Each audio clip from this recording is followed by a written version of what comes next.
Now, right, okay, for a few minutes I want to talk about kidney cancer. It's Kidney Cancer Awareness this week. And so I apologise for people who say, well, why are you talking about? Basically, because it's the cancer that I've had. Well, it's good to know about it, in case you... Yeah, for well over 20 years. Let's introduce you to my doctor and one of the guys that I kind of started Kidney Cancer UK, the charity that's now been going 18 years, I think, and that is Professor Tom Powles, who is Director of Bart's Cancer Centre at St Bartholomew's Hospital, lead for solid tumour research. Tom, good evening. Good evening, James. How are you? I'm very good, I'm very good. Is there a difference between a solid and not so solid tumour? It's a good question. We sort of use hemato-oncology tumours. We call those not solid tumours. So I guess the leukemias and the lymphomas are described as being not, but I think it's a technical difference, to be honest. Okay. One thing I know this is silly, but I have been getting quite a lot of stick on social media for the last 6 months or so. People saying, oh, you went on about having cancer again and you look okay and you seem to be functioning okay. I mean, that's purely down to you and your colleagues anyway, but I do have kidney cancer, don't I? Yeah, James, you've got a lethal form of kidney cancer, I'm afraid. Yeah, and I'm fully aware of it. And that is something that I think people suddenly think as soon as you've been diagnosed with a stage 4 cancer, a cancer that there is no coming back from, that you are actually, that's it, you just sort of curl up in a heap and you go to sleep or whatever. But that isn't the case, is it? No, I look after hundreds of people in your position, and we try and maximise quality as well as quantity of life, and both are really important. But the process of drug development is a long way from perfect in cancer at the moment. And unfortunately, after a period of time, many of these drugs stop working and then things go wrong from there. Yeah. And, I'm in that period where I'm on treatments quite regularly, but eventually the treatments will stop working. I know I sound a bit blasé about it, but we're all going to die at some point, and I've got used to it. I've been living with it for 20-odd years, and I'm over 70, so, imagine what it must be like if you're in your 40s and you're in the same position. I think it's difficult for everyone, James, and I think that all of us take our health for granted. Well, many of us do until we first run into problems. And in the first time we run into problems, it often comes as a big shock to us. And when we run into serious problems, life-threatening problems, then I think, it's an important time to take stock. And I think there was the Chinese philosopher said, you only have 2 lives, and you only realize that when you realize you only have 2 lives, and I only have 1 life. And I don't think I've done that very well. But the bottom line is the shock of having a cancer really makes people wake up about what their future holds for them. And some people are lucky and their cancers are operable and they don't come back. And some people are less lucky like yourself, where they have an operation and your cancer comes back many years later, and then it's difficult to treat. Now, I still have a hope that we can put you into a long-term durable remission, and I don't know, I still think there's a percentage chance of that, of course. And I think that you have many things in your health that are going for you. I think you're fit and well, and number one, and I think you've had this long interval between the original cancer. But there are some things that are problematic too, and the cancer spread to other areas beyond the kidney. And we know from people who have gone before you that tends not to be curable. Is there occasionally, sometimes you hear occasional stories where suddenly they do disappear for some reason. Does that ever happen? In your experience, does that ever happen? I mean, listen, it's one of those things that, and I think in kidney cancer it can happen. And yes, of course, there are 2 parts to that. Number one is sometimes doctors get things wrong, particularly in the past. I hope we're better at it now.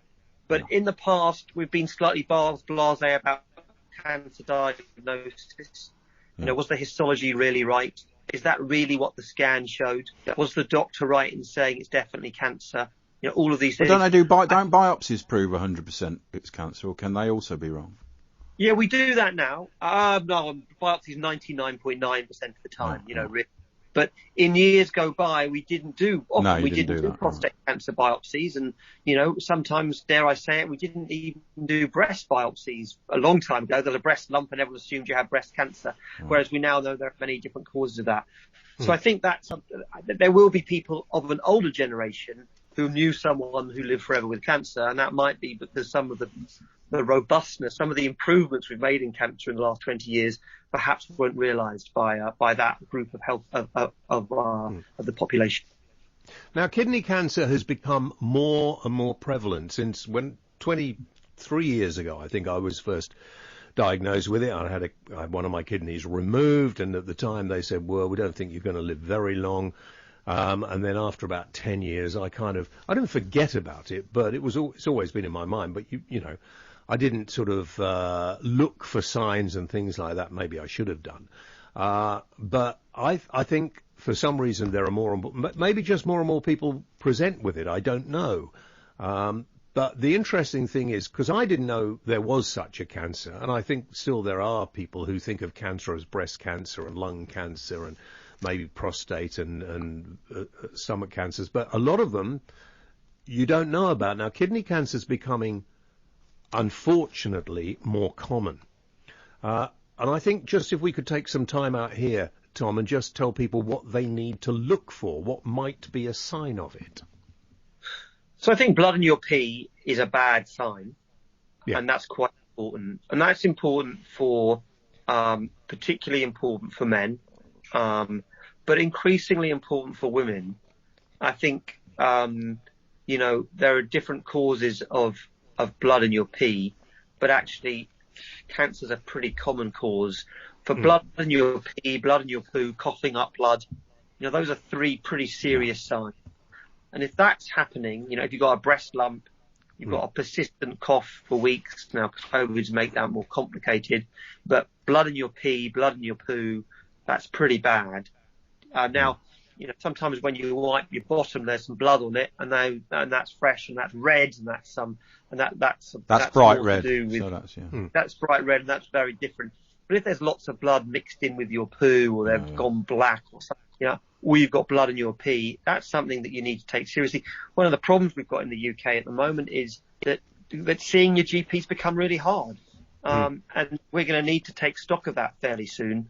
A lot of my patients who I see, when I say it's easy to see your GP, go home and go and see your GP about your blood pressure being a bit raised, they say, well, it's very hard to see my GP. And I think there are big groups of healthcare professionals who are really worried that the population is struggling at home with cancer-related symptoms. They're struggling to see anyone, and they're assuming it's okay, but it's not okay. So those symptoms are as important now as they were then. And we know that early diagnosis is extremely important. And so I think you need to, those individuals who are at risk with these important symptoms need to seek health advice. And we're working, at our hospital, we haven't had a huge backlog. And certainly in the cancer centre, we've continued to treat patients throughout this period without any interruption. And I hope that the UK will get back to that place. Well, why have you been able to do it and others haven't been able to do it? I think it's hard for me to speak for other people. And our hospital is a long way from perfect. We've collaborated with our partners in London, so UCH and Queen's and other hospitals. So there's some things that we've been a bit ahead of, which they've struggled with, and vice versa. And we've moved patients. So basically, you've run your hospital well, and others haven't run it as well. Is basically the answer. I know you won't want to say it. That's what I'm saying. I mean, there are things in our hospital that are a long way from perfect. But don't get me wrong, and there will be patients who are waiting to have things within our catchment area. But on the whole, sorry. No, I was just going to say, so, if somebody had been affected like I had when I first, because I only really knew it had come back because I went a bit doolally, and one of the my pituitary gland, so that sent me a bit strange, and then I got put on certain steroids, and that sent me even stranger. But if that hadn't happened, I probably wouldn't have known I had it until I just keep. Yes. Yeah. I think the cancer would have grown and spread to other areas, and I think you probably would have got into quite a lot of trouble quite quickly. I mean, it was through the system. So you've had systemic therapy, you've had treatment into your veins and tablet treatment, and those are the treatments that are keeping the cancer under control. And by putting that cancer into reverse and replacing the hormones that the cancer was damaging, is how we've got you back into what I would call as a relatively normal place. Although for you, James, normal's never really been normal. Let's be honest. That's why it's hard to tell. Hard to tell. Yeah. When James came in confused, no one could tell. Yeah. I have to say that everybody at Bart's who've been looking after me, and lots of other people. I mean, when I go in every month or so, there is always somebody there who's waiting to be treated by Tom, who come out and say, oh, James, I really want to say thanks for the charity you started 20 years ago. Or, I've heard you talk about it on the radio, and it made me think about it. And if you can get on with your life, I can get on, and all sorts of things where people. I've noticed lots of people don't want to talk about the fact they have cancer. And there are 2 points here. The first point is, I like talking about it. I've no idea why. I'm a bit warped, as you said, but it actually helps me come to terms with it. It's a natural part of it. I know I'm not going to live that long. And sometimes I think, well, God, I didn't think I'd live this long anyway. And as long as I can carry on and be reasonably okay, I'm quite happy. Well, if you can keep the tumours the same as they are, then why wouldn't you just keep going? Well, yeah, but eventually they will, go. But and the other thing is that people say, I didn't want to tell anybody, didn't want to tell my friends, and now I've told everybody, and we can have a bit of a joke about it. Life is better, and strangely enough, it is. But I tell you what I want to ask you, and I've never asked you this, I don't think, because you spend your life doing this. You've let me down a number of times when we were going to have dinner and we were going to go, because we've been pals for a long, long time. In fact, I was so stupid that when I was diagnosed by someone else, and I said to my then lady friend, my wife, I said, oh God, I don't know what I'm going to do. And then I suddenly remembered, because it all went out of my head, that I'd started a charity about kidney cancer. And I forgot all about it. And so I think I rang you, and you said, right, you better come in and have a look. And that was lucky, wasn't it, really? Although I did have to get my doctor to actually refer me to you, because there's certain bits of paperwork that have to be done in a certain way, which takes a little while. But you do this every day. So I might come and see you during your clinic, then somebody else, and the other day, I think there was a 2-hour wait. Not that I'm just saying that must be because you have got really difficult, important things to do. You've got people to sort of tell who may be really upset about stuff. And I just wonder how you manage. I mean, isn't your mental health, everybody goes on about their mental health now, isn't yours a little frayed? James, I don't really think so. I think I've got quite a lucky job. It's a very secure job. I'm allowed to develop cancer drugs, which is really exciting. I get to meet extraordinary people. We help some of those people. I hope we help one way or another the vast majority of the people we meet. We don't have any financial concerns when we treat patients. We treat what's in front of us. It's an interesting job. I work with amazing colleagues and amazing patients. And so I would describe myself as being exceptionally lucky. And it's also meeting people during this time. I don't, no one enjoys it, of course. I'm watching people who are anxious, but it does seem to bring out the best in many people. And unlike a car parking attendant, I'm very lucky. Because I always see the positive sides of people, or usually, and I'm very grateful for that. And I've learned a huge amount from the people I've met over the years. I mean, I am obviously very grateful to you. I'm very grateful to the Macmillan nurses and the other nurses that we always have a laugh, and they are always sort of very friendly and happy and everything. And it's not. A lot of people think it would be very somber, very solemn. and it isn't, and you occasionally say to me, well, gosh, I can't wait for these drugs not to work anymore because there are loads of tests I'd like to try out on you and stuff like that. And I said, well, I'm quite happy. Right, I've said that. Well, jokingly, I won't say some of the other things we've talked about. But one interesting thing is, because I sit here most nights and I have to put up with a tirade of abuse from people who think that the vaccine for COVID is completely unnecessary. And I remember I came to you right at the beginning and I said, Tom, should I have this? Because obviously some treatments, you shouldn't have certain things. And then people say, well, it's not been tested. Nobody knows what's in it. It's not being used properly. But apart from being a doctor, you're also a professor. You're also helping to develop new drugs. And I wonder if you could say anything briefly that might encourage somebody to know that taking this vaccine is actually going to give you a much better chance of survival if you get it than not. Yeah, I think it's become quite an interesting and quite divisive issue. The reality is that I don't think we would be where we are right now in terms of COVID without the vaccine. It's undoubtedly saved hundreds of thousands of lives. And we sort of know that from epidemiology data. We know that from patient admission data. We know that from global data. And so it's been sort of an unparalleled success. The speed at which it's developed has created concern from some people, because they'd say, well, how do we know after a relatively short period of time that this was safe?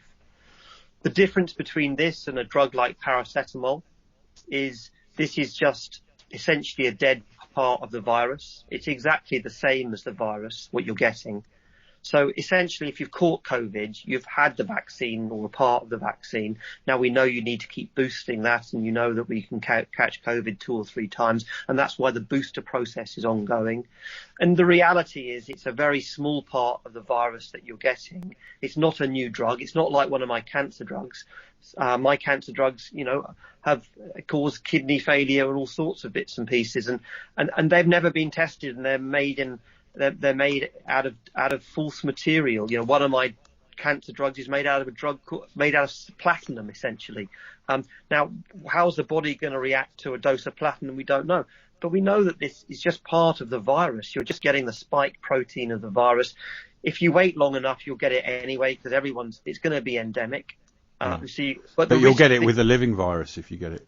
But the problem is that if you get it with the real virus, you get the spike protein, you get the vaccine, but you also get the big payload, the bit with all the stuff we don't know about. And actually, people talk about things like thrombosis with the vaccine. Thrombosis with the virus is much higher than thrombosis with the vaccine. Yeah. And because it's part of the same process. And I don't think it's been well articulated that you're getting the safe part of the virus. The dangerous part we've obviously excluded. And that dangerous part, sadly, I've had COVID, and the process with that is I don't know the long-term effects of COVID in terms of I've had not just the spike protein, but I've had 1,000 other proteins with it too.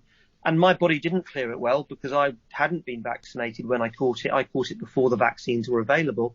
And that is much more of a concern to me than having part of the dead virus. And so it's, or part of the spike protein, which is not part of the active virus. And so the reality is that, unfortunately, we are unlucky enough to live through a pandemic. During that time, we've had to act together. The vaccine has saved hundreds of thousands of lives. I understand people who don't want to have any vaccine, and God knows if there was no pandemic, none of us would wanted to have it. But we came to a position where it was much safer for ourselves and much safer for everyone around us to have that. Now, there are people who disagree with that, and I think it's fantastic we live in a country where we're allowed to have choice. But you know what? If enough of us had not have had the vaccine, many of us would have lost people close to us, our parents, our friends, our family. And so the fact that so many people volunteered to stand up and have this, the uncertainty people talk about is theoretical. Because and the transmissibility of it, I mean, is it a lot more transmissible when you're not vaccinated? That's the big thing that people talk about. So the really important thing around it is around hospitalisation. Yeah. So transmissibility is reduced, but hospitalisation is significantly reduced. The only way we're going to get out of this pandemic, if every time a new variant comes along and it collapses our whole hospital system, and then you can't have cancer treatment and you can't have heart treatment, it means we're living, those people who get ill during that 6-month period or 4-month period are not going to get any treatment. And if that happens every year for the rest of humanity, we're not going to just have a virus problem. We're going to have a cancer problem, a mental health problem, we're going to have we as a group are going to have to deal with this, and we're going to have to use science to deal with this. And the best science we have is with these vaccines. And so the key to this is actually, I hope we're getting this under control now with the vaccines. I think Omicron is helping us in a bizarre way, because if you've been vaccinated, you don't seem to get into terrible trouble with Omicron, which is great news. Our hospitals, there's still 2,000 people in hospital beds with COVID. Remember, the NHS was working at 99% beforehand. Who are not in those 2,000 hospital beds? That's a key question. Those people who are supposed to be in hospital having treatment are currently doing something else. So we have to get on top of this. And as a group, the best way of doing that is to keep up with our vaccine program. Tom, thank you very much indeed. I'm going to have to, it's a lot longer than I told you we were going to talk for, but I thank you for your time. And I'm going to tell people how they can find out more about kidney cancer, which is your specialty, but of course you do lots of other stuff. Just a brief answer to this. Do you think one day there will probably be a cure or more medical help for people with cancer? Do you think there'll be a vaccine for it one day? Well, do you know the RNA? We helped develop the original Pfizer vaccine was originally designed as a cancer treatment. And so we gave 5 years ago, we've been giving patients the vaccine because, you make the spike protein that we made to the virus, we previously could make to cancer cells almost as a way of getting antibodies to cancer cells. And so we've been using vaccines for cancer for actually quite a long time. Cancer is much more complicated than COVID because it has the opportunity to evade the immune system and also mutate in more complex ways. And so vaccines are really challenging. But when you and I first met, the median overall survival, the average cancer patient with kidney cancer in your position, their life expectancy was 1 year, and it's now 5 years. So in 10 years, we've gone from 1 year to 5 years. And if we do that again, that will be 25 years. If we make the same progress... And it's the HPV vaccine. There are certain vaccines out there that stop certain cancers. Yeah, so that's complicated because HPV is actually directly targeting the virus. And the virus then subsequently causes the cancer. And so if you target a virus-related cancer, then you can prevent cancer by giving vaccines to that particular virus, such as HPV. Thank you very much indeed, Tom. I will probably see you in about 4 weeks. Professor Tom Powles, Director of Bart's Cancer Centre, and just an amazing man. And I didn't realise how amazing he was because, of course, he came on the board of the charity Kidney Cancer UK, which we started off calling the James Well Fund for Kidney Cancer, which must have put lots of people off. But then changed to Kidney Cancer UK. And when I got it again, thing I didn't understand, there's a fascinating thing I didn't understand is that, it's spread around my body and I think of them as little friends. But the tumours that I've got some in my lung, I've got a few in my lung, on my back and my pituitary gland and all over the flipping place, really. Yeah. But they're all kidney cancer tumours. Yes, yeah. Well, I didn't realise. It spreads through the blood, I suppose. Yeah, I thought you got a tumour in a different, if you've got them in your lung, they were lung cancer too, but apparently not. No. Fascinating. We must take a break. We're very late. Thank you, Tom.